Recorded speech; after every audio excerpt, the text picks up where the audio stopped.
Hello, boys and girls.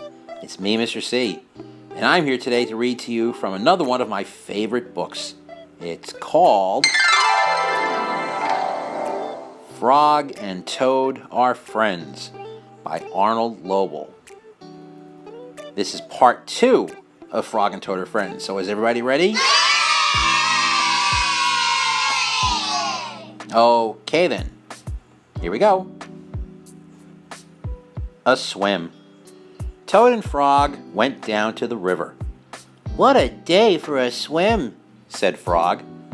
"Yes," said Toad. "I will go behind these rocks and put on my bathing suit." "I don't wear a bathing suit," said Frog. "Well, I do," said Toad. "After I put on my bathing suit, you must not look at me until I get into the water." "Why not?" asked Frog. "Because I look funny in my bathing suit. That is why," said Toad. Frog closed his eyes when Toad came out from behind the rocks. Toad was wearing his bathing suit. "Don't peek," he said. Frog and Toad jumped into the water. They swam all afternoon. Frog swam fast and made big splashes. Toad swam slowly and made smaller splashes. A turtle came along the riverbank. "Frog, tell that turtle to go away," said Toad. "I do not want him to see me in my bathing suit when I come out of the river." Frog swam over to the turtle.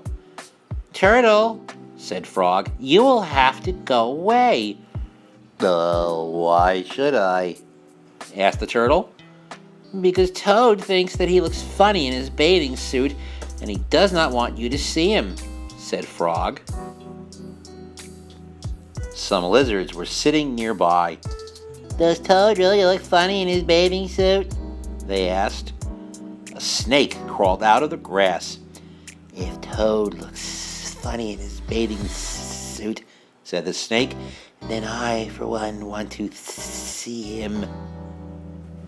"We want to see him too," said 2 dragonflies. "Me too," said a field mouse. "I've not seen anything funny in a long time." Frog swam back to Toad. "I am sorry, Toad," he said. "Everyone wants to see how you will look." "Then I will stay right here until they go away," said Toad. The turtle and the lizards and the snake and the dragonflies and the field mouse all sat on the riverbank. They waited for Toad to come out of the water. "Please," cried Frog, "please go away." But no one went away. Toad was getting colder and colder. He was beginning to shiver and sneeze. "I will have to come out of the water," said Toad. "I am catching a cold." Toad climbed out of the river. The water dripped out of his bathing suit and down onto his feet. The turtle laughed. The lizards laughed. The snake laughed. The field mouse laughed. And Frog laughed. "What are you laughing at, Frog?" said Toad. "I am laughing at you, Toad," said Frog, "because you do look funny in your bathing suit." "Of course I do," said Toad. Then he picked up his clothes and went home. The letter. Toad was sitting on his front porch. Frog came along and said, "What is the matter, Toad? You are looking sad." "Yes," said Toad. "This is my sad time of day. It is the time when I wait for the mail to come. It always makes me very unhappy." "Why is that?" asked Frog. "Because I never get any mail," said Toad. "Not ever?" asked Frog. No, never, said Toad. No one has ever sent me a letter. Every day my mailbox is empty. That is why waiting for the mail is a sad time for me. Frog and Toad sat on the porch, feeling sad together. Then Frog said, I have to go home now, Toad. There is something that I must do. Frog hurried home. He found a pencil and a piece of paper. He wrote on the paper. He put the paper in an envelope. On the envelope, he wrote, A letter for Toad. Frog ran out of his house. He saw a snail that he knew. Snail, said Frog, please take this letter to Toad's house and put it in his mailbox. Sure, said the snail. Right away.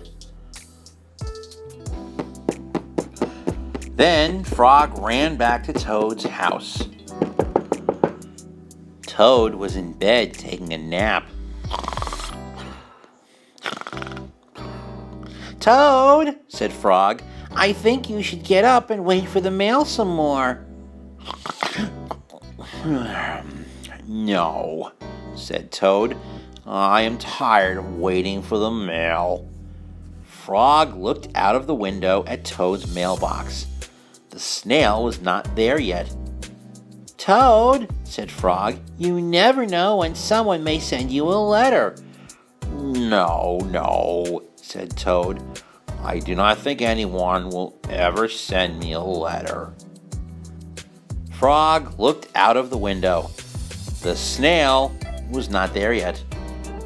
But Toad, said Frog, someone may send you a letter today. Don't be silly, said Toad. No one has ever sent me a letter before, and no one will send me a letter today. Frog looked out of the window. The snail was still not there. Frog, why do you keep looking out of the window? Asked Toad. Because now I am waiting for the mail, said Frog. Well, there will not be any, said Toad. Oh, yes, there will, said Frog, because I have sent you a letter. You have? Said Toad. What did you write in the letter?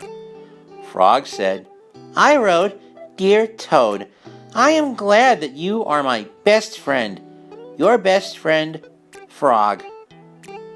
Oh, said Toad. Well, that makes a very good letter. Then Frog and Toad went out onto the front porch to wait for the mail. They sat there feeling happy together. Frog and Toad waited a long time. 4 days later, the snail got to Toad's house and gave him the letter from Frog. Toad was very pleased to have it. Well, boys and girls, that brings us to the end of part 2 of our book, Frog and Toad Are Friends by Arnold Lobel. I hope you enjoyed it as much as I did. Great. All right, well, I have to go now, so I will see you very soon, boys and girls. So until next time, this is Mr. C saying don't forget to pick up a book because there's magic in books. Bye-bye.